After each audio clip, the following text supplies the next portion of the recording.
Satuan Reserse Kriminal Polres Metro akhirnya menahan seorang debt collector yang meresahkan di Kota Metro, Lampung. Pelaku berinisial MA alias Ari Ubens, 31 tahun, diduga telah melakukan praktik penggelapan mobil milik debitur.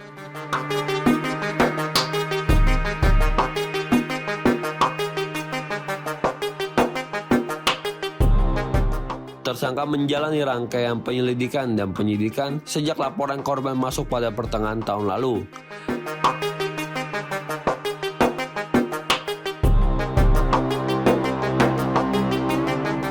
Setelah diperiksa selama 4 jam di ruang unit Tipikor Polres Metro, tersangka langsung ditetapkan sebagai tersangka dan ditahan.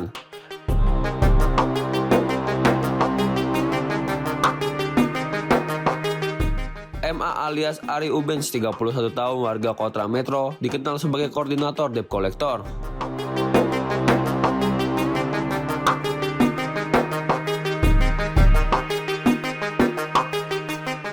Ia diringkus dan ditetapkan sebagai tersangka atas dugaan penggelapan satu unit mobil milik debitur dengan nilai kerugian mencapai ratusan juta rupiah.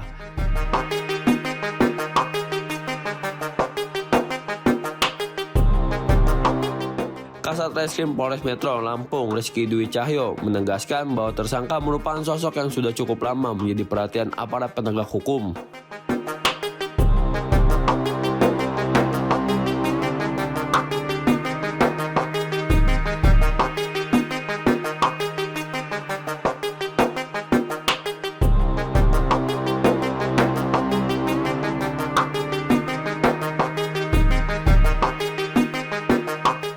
Pelaku juga dikenal sebagai debt collector yang cukup meresahkan masyarakat.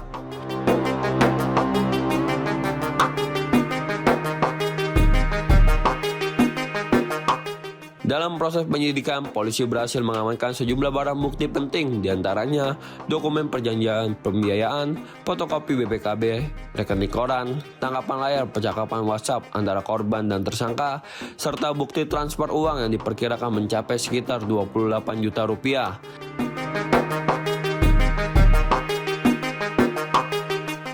Namun, kendaraan yang menjadi objek penggelapan hingga kini belum ditemukan.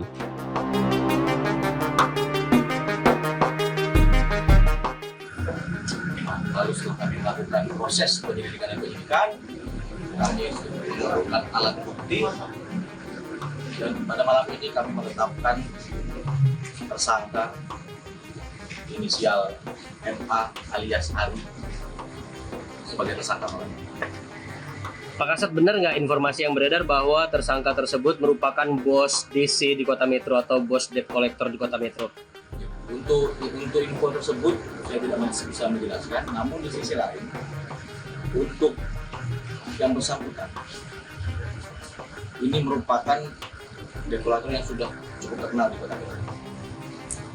Dan memang sudah cukup banyak meresahkan masyarakat. Untuk barang buktinya apa yang kita amankan ini, Pak? Untuk barang bukti sendiri, jadi untuk unit mobil yang sudah dihilalkan, memang sudah tidak berada di tangan simulator dalam titik apa. Jadi kami hanya memberikan daftar pencarian barang bukti. Namun untuk barang bukti lainnya adalah berupa bukti transfer dan lain sebagainya. Untuk TKP sendiri, Pak? Ya, untuk TKP yang dilaporkan saat ini adalah di wilayah Metro Utara, tepatnya di Kelurahan Karangrejo. Artinya ada perlawanan? Ya, untuk perlawanan tidak ada. Artinya yang bersangkutan ini merupakan jaringan juga atau bukan, Mandan? Ya, untuk itu saya belum bisa menjelaskan, namun di sisi lain kami sedang melakukan pengembangan. Bakal ada tersangka-tersangka lain yang akan diamankan juga, Dan? Untuk sampai dengan saat ini dimungkinkan akan ada tersangka lain. Informasinya ada intervensi? Belum bisa kami konfirmasi terlebih dahulu kepada rekan-rekan. Ada sedikit komentar, Bang, terkait informasi ada intervensi? Sampai saat ini tidak ada. Siap. Tapi ada keterlibatan institusi atau lembaga yang membackingi oknum ini nggak sih, Bang? Untuk sampai saat ini tidak ada. Tapi kalau ada seperti apa, Bang? Ya, yang jelas pada intinya satu hal, kan.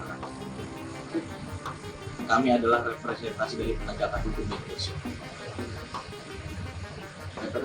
Representasi dari negara. Dan negara tidak boleh kalah dengan oknum-oknum preman. Jadi saya tekankan kepada rekan-rekan semua, apabila ada oknum-oknum yang melakukan tindak kejahatan dari pekerjaan apapun akan saya proses lanjut dan akan saya tindak tegas.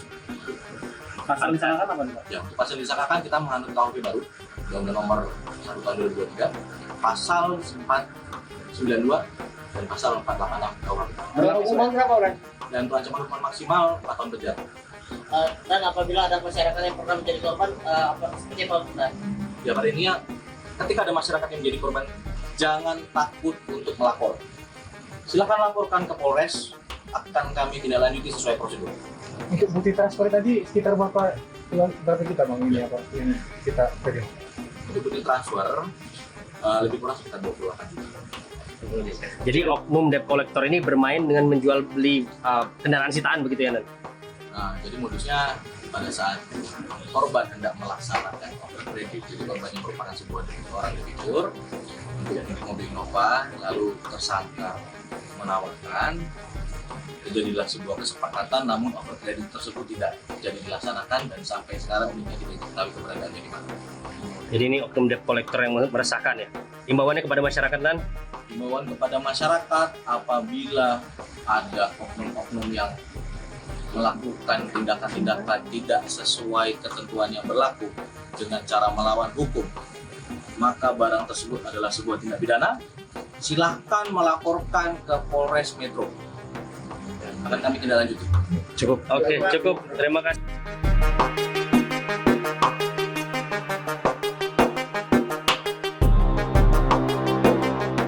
Atas perbuatannya, tersangka dijerat pasal 492 dan pasal 486 Undang-Undang Nomor 1 Tahun 2023 tentang KUHP yang mengatur tindak pidana penipuan dan penggelapan dengan ancaman hukuman maksimal 4 tahun penjara.